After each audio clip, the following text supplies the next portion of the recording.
בשיעורים הקרובים נעסוק במחשבת חז"ל, שזה אחד הרגעים המכוננים, החשובים ביותר למחשבה היהודית, גם מבחינת התמורות שהוא מחולל, העמוקות, וגם מבחינת ההשפעה האדירה שהייתה לספרות חז"ל על כל המחשבה היהודית לדורותיה, שבאה אחרי מחשבת חז"ל, המחשבה היהודית בימי הביניים, המחשבה היהודית המודרנית. הם נזקקים, נסמכים על ספרות חז"ל. שאלה שכשאנחנו באים לעסוק במחשבת חז"ל, אנחנו עוסקים בתקופה ארוכה מאוד של יצירה, מ-200 לפני הספירה, מהמאה השנייה לפני הספירה, עד המאה השישית אחרי הספירה.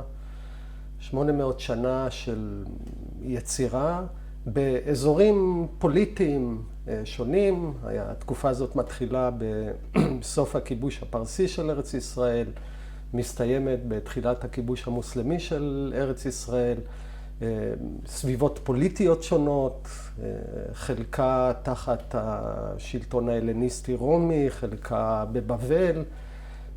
היא גם מייצרת ספרויות שונות ומורכבות, ז'אנרים שונים. בראש ובראשונה הספרות החשובה ביותר של התקופה, הטקסט המכונן, המשנה, שנערכת במאה השנייה, בסוף המאה השנייה אחרי הספירה, על ידי רבי יהודה הנשיא, שהיא בעצם ארגון של ההלכה, של התורה שבעל פה, משניות שנסמכות על משניות קודמות מבית המדרש של רבי עקיבא, אז יש לנו משנה בתוך הספרות הזאת. יש לנו גם מדרשי הלכה תנאיים, שנוצרים גם במאה הראשונה והשנייה, כמו המשנה, אלא שהם לא בנויים עניינית על פי נושאים, כמו מסכת שבת, בבא קמא שעוסקת נזיקין, אלא זאת ספרות שנסמכת על פסוקי התורה, דורשת אותם באופן רציף. ויש לנו מדרשי הלכה, הספרות הזאת של מדרשי הלכה, גם מאוד מגוונת, מדרשי הלכה מבית המדרש של רבי עקיבא, דבר רבי עקיבא, מדרשי הלכה מדבר רבי ישמעאל, יש לנו את המחילתא דרבי ישמעאל, יש לנו ספרי במדבר לדברים, כך שיש ספרות ענפה. כמובן, חלק מהספרות הזאת, אולי הדבר המרכזי שנוצר כתוצאה מהמשנה, הם שני התלמודים. התלמוד הירושלמי, שהוא פירוש שנכתב בארץ ישראל על המשנה, שבעיקר, עיקר בתי המדרש שיוצרים אותו הם בטבריה, יש גם בית מדרש בקיסריה שקשור ביצירת הירושלמי, ויש גם תלמוד בבלי, שזה הפירוש של התלמוד שנכתב בבבל, שם מתפרש התלמוד בבבל, שם מתפרשת המשנה בבבל. לכל החומר הזה גם נוספים מדרשי אגדה ארץ ישראליים, שהם נוצרים על ידי חכמים במאות השלישית והרביעית, מאוד חשובים למחשבה היהודית לדורותיה. אני מדבר על מדרש רבה לבראשית, מדרש רבה לויקרא, לשיר השירים, ולאחריהם יש ספרות מדרשית נוספת, התנחומות וכו'. דהיינו, יש לנו בעצם, כשאנחנו מדברים על חז"ל, אנחנו מדברים על תקופה מאוד ארוכה של יצירה, 800 שנים, על יצירה במרחבים פוליטיים והקשרים היסטוריים שונים ומגוונים, וגם, כמו שהזכרנו, לפחות רק כדי לתת איזו פריסה ראשונית, ז'אנרים ספרותיים שונים, ממשנה שהיא ארגון עצמאי של חומר בעיקר הלכתי, לתלמודים שמפרשים את המשנה, עד למדרשי הלכה שבעצם מדרשים פרשנויות על המקראות לפי סדר המקראות, וגם מדרשי האגדה הארץ ישראל. זאת אומרת, יש מרחב היסטורי מסועף, ספרות מסועפת, וכמובן, השאלה שאנחנו צריכים להתמודד איתה, מה עושה את כל היחידה הזאת, אם בכלל, ליחידה יצירתית אחת, מחשבתית אחת? הרי מדובר פה גם באנשים שונים, בספרויות מגוונות וכו'. וכדרכנו אנחנו נשאל את השאלה הבאה, האם יש גורמים, מרכיבים, שמייחדים את כל הספרות הזאת ממה שקדם לה, והם גם מאפיינים אותה. דהיינו, הם נוכחים בכל רובד ורובד של הספרות הזאת. ואלה יהיו, מבחינת הניתוח שלנו, המאפיינים שיגדירו את מחשבת חז"ל. אני רוצה לדבר בעצם על 4 מאפיינים כאלה. אני חושב שכל אחד מהם בעצם נמצא בכל ענף מענפי היצירה המורכבת הזאת. ו4 המרכבים האלה הם לא רק מייחדים אותם, הם בעצם, אפשר להגיד, החידושים או התמורות העמוקות שחז"ל מחוללים בתולדות המחשבה היהודית. המרכיב הראשון הוא עלייה של אידיאל טיפוס חדש, וזה התלמיד חכם. זה דבר מאוד מרכזי לתולדות היהדות לדורותיה. אם מסתכלים על כל ספרות חז"ל, כל שורה ושורה, באיזה ז'אנר שלא נרצה ובאיזה מקום שלא נבחר, דבר אחד ברור, התלמיד חכם הוא אידיאל טיפוס.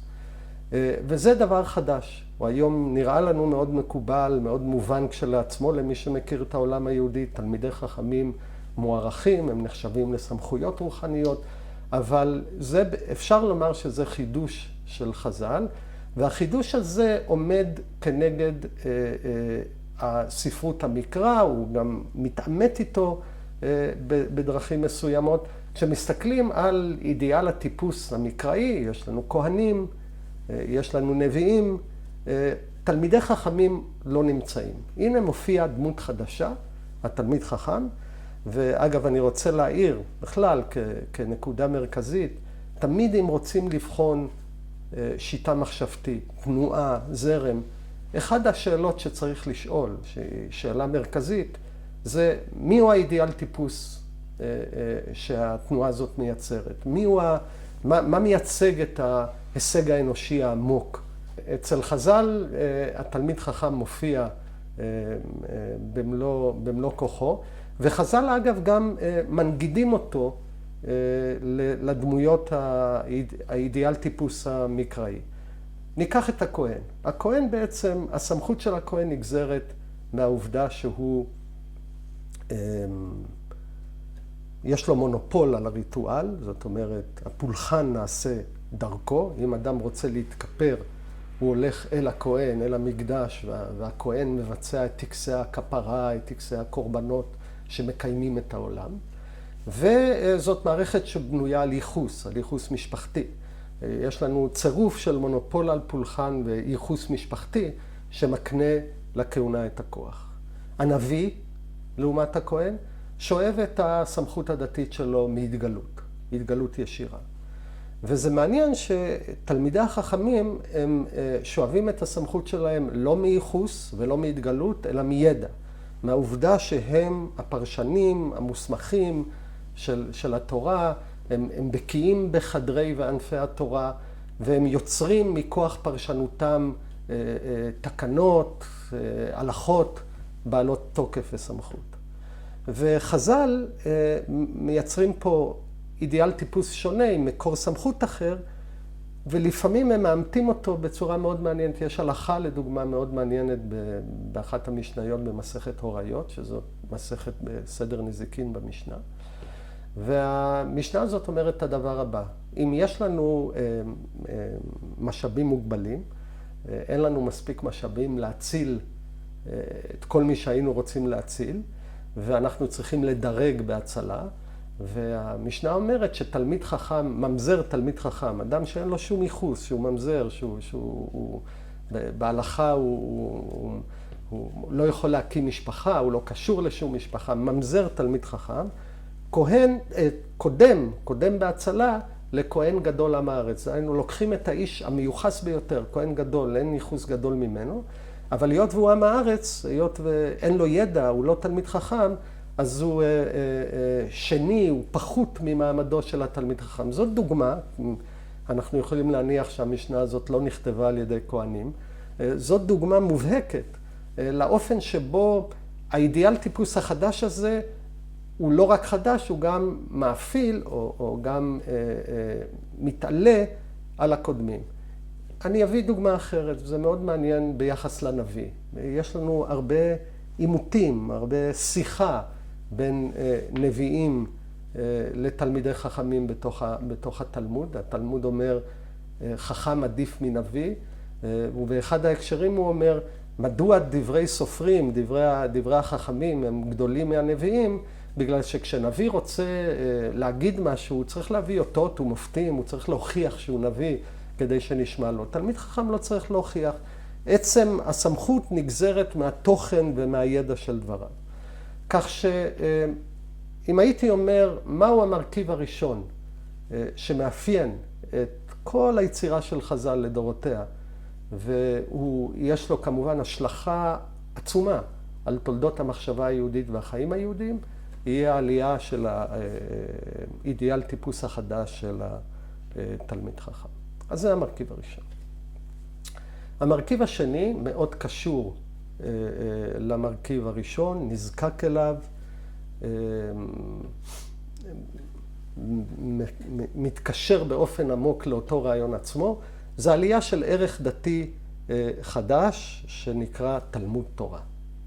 תלמוד תורה, מי שמסתכל, מעיין בספרות חז"ל, תלמוד תורה כנגד כולם, יש פה העיון בתורה, הלימוד בתורה, יש לו ערך דתי עצום.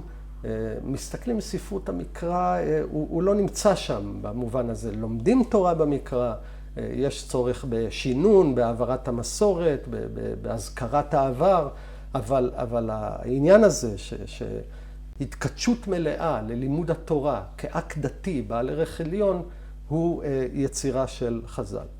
ופה אולי אחד מהרעיונות המקוריים והחדשניים ביותר של חז"ל, משום שיש בו גם מיקום מחודש של ההתגלות ומושג הקודש. ואני רוצה להגיד כמה דברים להתעכב על העניין הזה.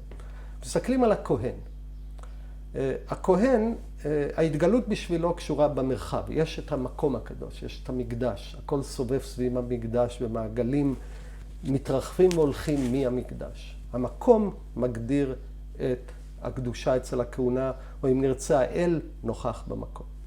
בשביל הנביא, האל נוכח בהיסטוריה. מה עושים הנביאים? הנביאים מפרשים, מבהירים את הדרמה ההיסטורית כדרמה של התגלות. כן? אומר לנו ישעיהו מדבר על עליית אשור, וירמיהו על הבבלים, על התנועות הגיאופוליטיות והמשמעות הדתית שלהם. אז זירת ההתגלות בשביל הנביא היא לא המקום, היא הזמן או ההיסטוריה.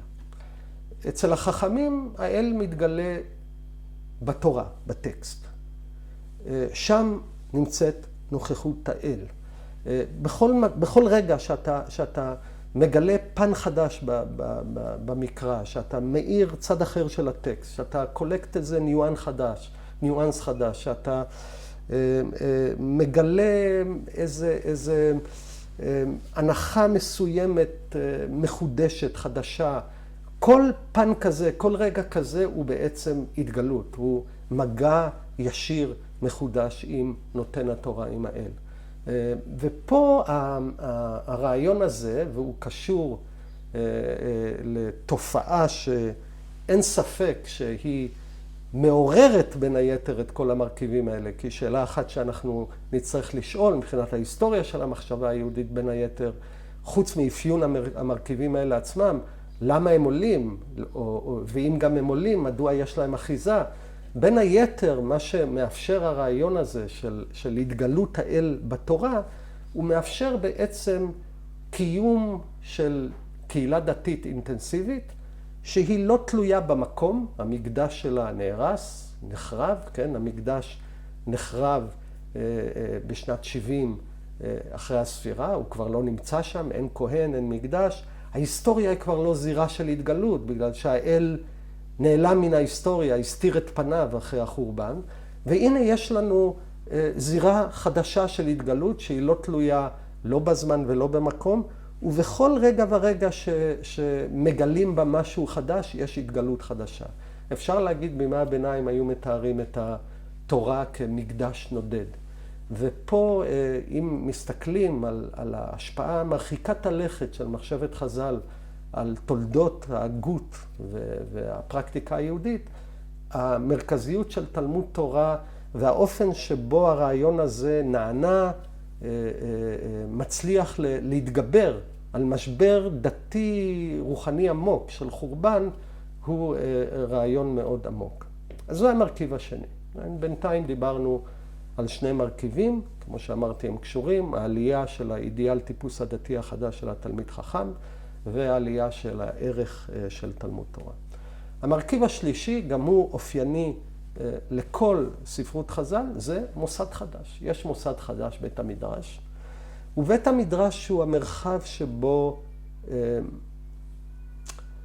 מתחוללים האירועים הדרמטיים בחיי הרוח, חיי התורה של החכמים. שם מתרחש היצירה, שם מבררים את השאלות. זה מוקד של התרחשות, שהוא עצמו הופך לעניין, להבנה וליצירה. בתי מדרש אין במקרא. תלמיד חכם רגיל קם בבוקר, הולך לבית המדרש, יעקב אבינו, יצחק, אברהם, משה, רועי צאן ואחרים, הם לא מבלים את זמנם בבית המדרש. יש פה מוסד חדש שהופך למקום יצירה והתבוננות של החכמים. זה המרכיב השלישי. המרכיב הרביעי הוא מרכיב שהוא מאוד מעניין ומאוד ייחודי לכל הספרות הזאת. זאת ההופעה של המחלוקת. אני רוצה להגיד על זה כמה דברים על המשמעות של העובדה הזאת. בכל ספרות חז"ל לוקחים את המשנה הראשונה. הספרות הזאת מעבירה את עצמה ומציגה את עצמה כרצף של מחלוקות. קוראים את המשנה הראשונה במסכת ברכות, שזאת המשנה הראשונה בכל סדרי המשנה, אומרת, ומתי קוראים את שמה בערבית? משעה שהכהנים נכנסים לאכול בתרומתם עד סוף השמורה הראשונה, דברי רבי אליעזר, והחכמים אומרים עד חצות.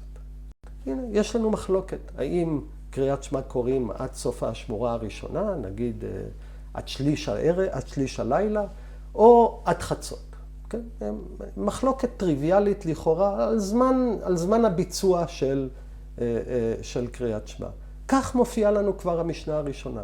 כל המשניות, כל ספרות חז"ל, היא מעבירה את המסורת שלה באמצעות מחלוקות. הדבר הזה הוא מאוד ייחודי למי שרגיל בספרות הזאת, שהוא יודע שבכל מקום שהיא דוברת, היא מופיעה ברצף של מחלוקות. הדבר הזה הוא מאוד ייחודי, כי גם אם היו מחלוקות, וודאי שהיו מחלוקות בספרות המקרא ובבית שני, המקרא אף פעם לא יציג את עצמו באופן הבא, ירמיהו אומר א', ישעיהו אומר ב', יחזקאל אומר ג'. גם בכל מגילות מדבר יהודה שדיברנו עליהם, בכל הסרחים למיניהם, בפשרים, במגילת המקדש, בכל הטקסטים האלה, בברית דמשק, אנחנו לא נמצא מחלוקת. לא יגידו לנו, כהן הצדק הזה אומר כך, וכהן הצדק ההוא אומר כך. יש לנו עמדה חד משמעית, ואם המחלוקות מצויות, וברור שהן מצויות, הן מוסוות, הן מודחקות, הטקסט לא מציג את עצמו כרצף של מחלוקות. ואנחנו צריכים להבין שההופעה של המחלוקת היא קשורה בעלייה של התלמיד חכם. בגלל שנביאים לא יכולים לחלוק אחד על השני. אם נביא חולק על רעהו, אחד מהם הוא נביא שקר. המעבר מהתגלות לפרשנות, המעבר מנביא לחכם, הוא המעבר שמאפשר את העובדה שהנה מופיעים לנו טקסטים, מופיעים לנו חיבורים, כולם מעבירים מחלוקות. והדבר הזה כמובן הוא מאוד ייחודי, אנחנו נצטרך בהמשך לדון על כל אחד מהמרכיבים האלה, ולשאול מה המשמעות של העובדה הספרותית הזאת. טקסטים מאוד ייחודיים, אולי הטקסטים הראשונים בכלל, בטח בספרות היהודית, שמופיעים לנו ברבי אליעזר אומר כך, חכמים אומרים כך, רבי מאיר אומר כך, רבי שמעון אומר כך. גם התלמוד עצמו, אגב, כשמסתכלים עליו כטקסט שמפרש את המשנה, ומסתכלים על דרכי הדיון התלמודיים בעצמם, הוא עצמו כמובן מלא מחלוקות. הוא מלא מחלוקות על כיצד ואיך מפרשים את המשנה. ויש לו מבנה ייחודי לסדר הדיון. אני רוצה קצת להעמיק במהו דף תלמוד, ואיך עובדת יצירתו קשורה מאוד עמוק לעלייה של המחלוקת. מסתכלים על דף גמרא. ודף גמרא, הסוגיה התלמודית, מתחילה נגיד ויכוח בין רבי יוחנן לריש לקיש, שני תלמידי חכמים ארץ ישראליים שמפרשים את המשנה.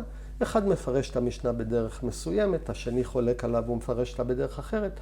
התלמוד מתחיל לעסוק ולהתדיין בעמדתו של כל אחד מהם. וזה דבר מאוד מעניין. פרחה או סתירה או ביטול של אחד העמדות זה כישלון של הסוגיה. מבחינת סדר הדיון, זו תופעה דיונית מאוד מעניינת. לרוב אנחנו רגילים שדיון טוב מתחיל בכמה היפותזות, כן? כך אומר הפילוסוף של המדע המפורסם קרל פופר, הוא אומר, מה זה דיון מדעי? הוא מתחיל בכמה היפותזות. ואם הוא דיון מוצלח, אתה פורח, אתה מקשה, אתה דוחה את מספר ההיפותזות, אתה מצמצם אותה עדיף עד להיפותזה אחת, שתסביר את התופעות בצורה הכי מוצלחת.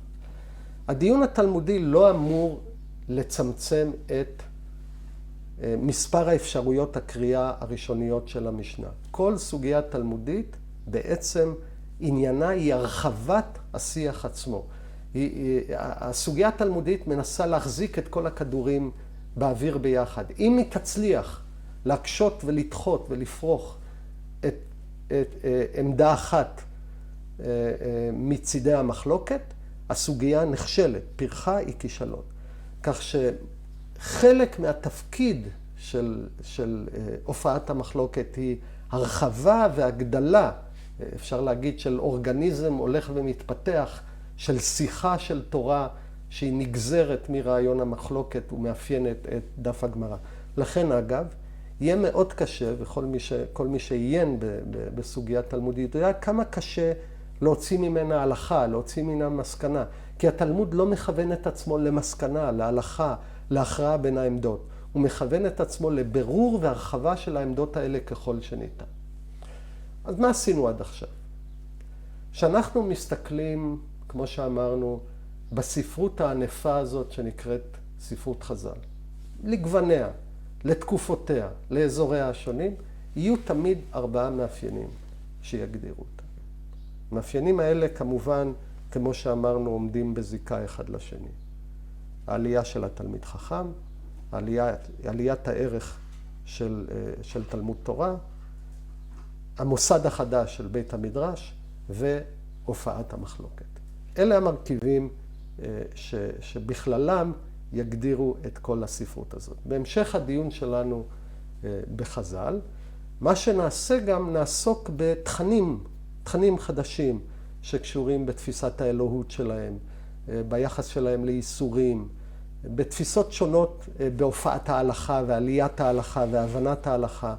אלה יהיו תכנים חדשים שחז"ל מוסיפים למסורת היהודית, אבל 4 המרכיבים האלה, אני אגדיר אותם כמרכיבי המסגרת שמאפיינים את כל הספרות הזאת כקורפוס.